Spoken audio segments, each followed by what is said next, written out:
मेरे प्यारे देशवासियों, आज नई शिक्षा नीति बहुतेक मात्राओं में कई राज्यों ने उसको अच्छे इनिशिएटिव लिए और उसके कारण आज एक 21वीं सदी के अनुरूप हमारी शिक्षा व्यवस्था को जो हम बल देना चाहते हैं और विकसित भारत के सपने के लिए जिस प्रकार से मानव समूह तैयार करना चाहते हैं, नई शिक्षा नीति बहुत बड़ी भूमिका अदा। मैं नहीं चाहता हूं कि मेरे देश के नौजवानों को अब विदेशों में पढ़ने के लिए मजबूर होना पड़े।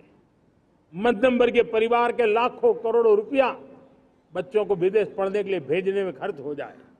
हम यहां ऐसी शिक्षा व्यवस्था का विकसित करना चाहते हैं कि मेरे देश के नौजवानों को विदेश जाना न पड़े, मेरे मध्यम वर्गीय परिवारों को लाखों करोड़ रुपया खर्च करना न पड़े। इतना ही नहीं, ऐसे संस्थान निर्माण हो ताकि विदेशों से लोग भारत के अंदर उनका मुंह मोड़े।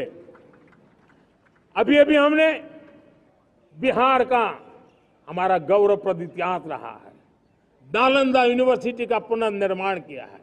फिर से एक बार नालंदा यूनिवर्सिटी काम करना शुरू कर दिया है, लेकिन हमें शिक्षा के क्षेत्र में फिर से एक बार सदियों पुराने उस नालंदा स्पिरिट को जगाना होगा, उस नालंदा स्पिरिट को जीना होगा, उस नालंदा स्पिरिट को लेकर के बड़े विश्वास के साथ विश्व की ज्ञान की परंपराओं को नई चेतना देने का काम हमें करना होगा।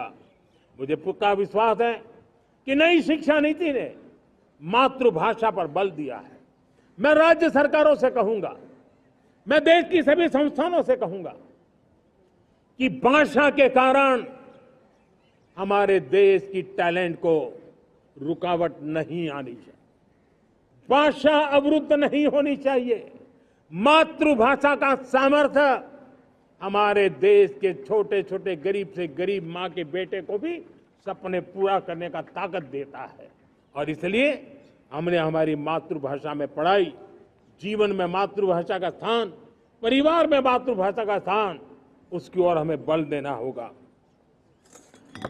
मेरे प्यारे देशवासियों, जिस प्रकार से आज विश्व का बदलाव नजर आ रहा है और तब जाकर के स्किल का महत्व बहुत बढ़ गया है और हम स्किल को और नई एक ताकत देना चाहते हैं।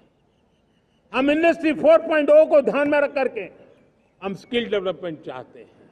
हम जीवन के हर क्षेत्र में, हम एग्रीकल्चर सेक्टर में भी कैपेसिटी बिल्डिंग करने के लिए स्किल डेवलपमेंट चाहते हैं। हम तो हमारा सफाई का क्षेत्र हो, उसमें भी एक नए स्किल डेवलपमेंट की ओर बल देना चाहते हैं।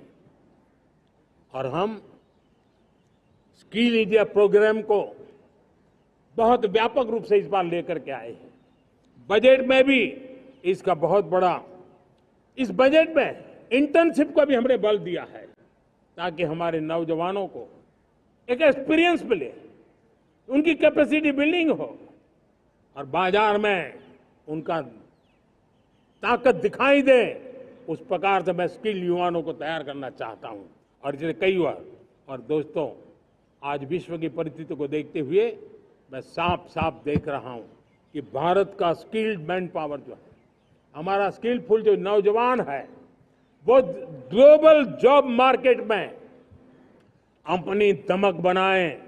हम उस सपने को लेकर के आगे चल रहे हैं। साथियों, विश्व जिस तेजी से बदल रहा है, जीवन के हर क्षेत्र में साइंस और टेक्नोलॉजी का महत्व बढ़ता चला जाने वाला है। हमें साइंस को बहुत बढ़ देने की आवश्यकता है। और मैंने देखा, चंद्रयान की सफलता के बाद हमारे स्कूल कॉलेज के अंदर साइंस और टेक्नोलॉजी के प्रति एक नई रुचि का वातावरण बना है, नई दिलचस्पी बढ़ी है। तब हमारे शिक्षा संस्थानों ने ये जो मनोभाव बना है, उसको नर्चर करने के लिए आगे आना होगा। भारत सरकार ने भी रिसर्च के लिए सपोर्ट बढ़ा दिया है। हमने ज्यादा से ज्यादा चेयर स्थापित किए हैं। हमने नेशनल रिसर्च फाउंडेशन बना करके हमने उसको एक कानूनी परिवेश में ला करके स्थायी रूप से एक व्यवस्था विकसित की है ताकि रिसर्च को लेकर के निरंतर बल मिले और ये रिसर्च फाउंडेशन उस काम को करे। मेरे बड़े गर्व की बात है कि बजट में हमने 1,00,000 करोड़ रुपया रिसर्च और इनोवेशन के लिए हमने देने का निर्णय किया है, ताकि हमारे देश के नौजवान के पास जो आइडियाज है उस आइडियाज को हम जमीन पर उतार पाएं।